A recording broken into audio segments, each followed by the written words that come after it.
So very good morning dear students, and this video is for common for all and it is a part of general knowledge. और अभी आपको देख सकते हैं, आपको चित्र में जो दिखाई दे रहा है कि एक काऊ है, गाय है, और गाय के शरीर पर बहुत सारे स्पॉट पड़े हुए हैं और इस के बारे में थोड़ा सा जानकारी कि स्पॉट है क्या क्या कारण था। और इस पर इसका शीर्षक है देश में टीका विकसित। तो पशु विशेषज्ञों के मुताबिक आप देख सकते हैं, हम इसकी रीडिंग कर लेते हैं। पशु विशेषज्ञों के मुताबिक लंपी, तो इस जो डिजीज है इसके कारण क्या है, लंपी चर्म रोग, स्किन डिजीज है, खास तौर से गोवंश को प्रभावित करता है। देसी गोवंश की तुलना में संकर हाइब्रिड जो होती है ना, कि गोवंश में इस बीमारी के कारण मृत्यु दर अधिक है। मतलब कहीं न कहीं इम्यून सिस्टम हमारे देसी जो गोवंश है उसमें अधिक है, इस वजह से उनके ऊपर इसका अटैक नहीं हुआ। जिस तरह से हम आयुर्वेद का सेवन करते हैं और हम कोरोना वायरस में भी बहुत सारा इसका फायदा देखने को मिला है, इम्यूनिटी जिसकी अच्छी थी वो बच गए। इस बीमारी से पशुओं में मृत्यु दर 1 से 5% तक है। इस रोग के लक्षणों में बुखार, दूध में कमी, त्वचा पर गांठ आना, नाक और आंखों से स्राव आदि शामिल है। यह बीमारी मच्छर, मक्खी और परजीवी से फैलती है। हरियाणा के पशुपालन विभाग के उपनिदेशक डॉक्टर धर्मेंद्र कुमार ने बताया कि शुरुआत में ही यदि बीमारी का इलाज शुरू कर दिया जाए तो 2 से 3 दिन में गोवंश स्वस्थ हो जाते हैं।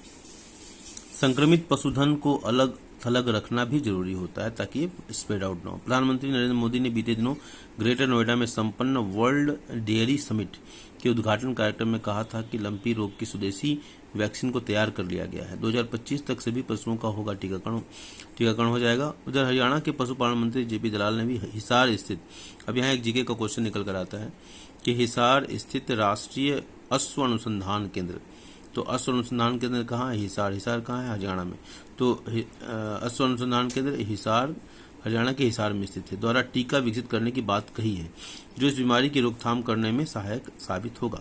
उत्तर प्रदेश के बरेली, उत्तर प्रदेश के चीफ मिनिस्टर कौन है आपको मालूम है, इसको भी लिख सकते हैं आप। बरेली के इज्जत नगर या इज्जत नगर स्थित भारतीय पशु चिकित्सा अनुसंधान केंद्र, तो इंडियन जो है भारतीय इंडियन वेटनरी जो चिकित्सा संस्थान है, मेडिकल इंस्टीट्यूट है, रिसर्च अनुसंधान संस्थान है, यह रिसर्च का इंस्टीट्यूट है।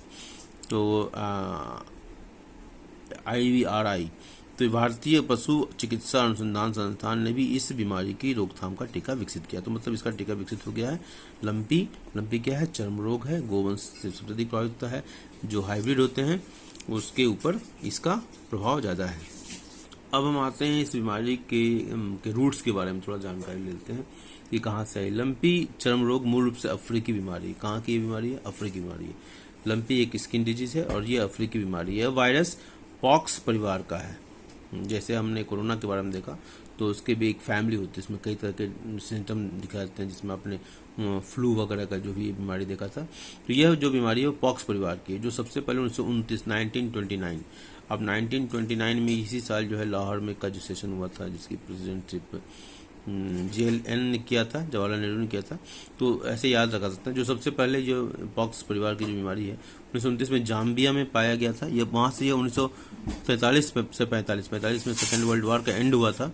तो 1943 से 45 के बीच बोत्सवाना, जिम्बाब्वे और दक्षिण मुगाबे जो यहाँ के राष्ट्रपति थे, दक्षिण अफ्रीका के राष्ट्रपति जो थे वो थे हमारे नेल्सन मंडेला जी थे, जो 28 साल जेल में रहे और महात्मा गांधी के ग्रेट फॉलोअर्स थे। तो बोत्सवाना, जिम्बाब्वे और दक्षिण अफ्रीका गणराज्य में फैला है। दक्षिण अफ्रीका में 1949 चाइना का राष्ट्रीयकरण हुआ था, नेशनलाइजेशन ऑफ चाइना, और RBI का नेशनलाइजेशन हुआ था 1949 में। और भी बहुत सारे इंसिडेंट है, इसे देखो मैं एक रिलेट करने का प्रयास कर रहा हूँ। दक्षिण अफ्रीका में 1949 में इस वायरस की चपेट में 80 लाख से अधिक मवेशी आए थे। 2012 के बाद से यह तेजी से फैला, लेकिन यह मध्य पूर्व, दक्षिण पूर्व, यूरोप, रूस, कजाकिस्तान तक ही सीमित रहा। 2019 में कोरोना वायरस कोविड-19 जिसको कहा जाता है 2019 में चाइना से आया था। 2019 में यह बांग्लादेश और चीन, भूटान 2020 में, नेपाल में 2020 और अगस्त 2021 में भारत में आया था। 2019 में बांग्लादेश में इससे 5 लाख मवेशी प्रभावित हुए थे। इसी साल पहली बार भारत में भी इसके मामले दर्ज किए गए थे, लेकिन भारत में उतना नुकसान नहीं कंपेयर टू अदर कंट्रीज। तो ये था एक लंपी बीमारी के बारे में शॉर्ट में एक आपकी वो जानकारी दी गई थी।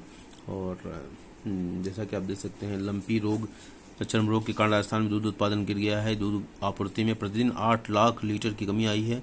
सबसे ज़्यादा प्रभावित जिलों में 30 से 32% दूध कम आ रहा है। और बाड़मेर, चूरू और जोधपुर में घी बनना ही बंद हो गया है। जयपुर डेयरी में भी घी का उत्पादन गिरकर 10% रह गया है।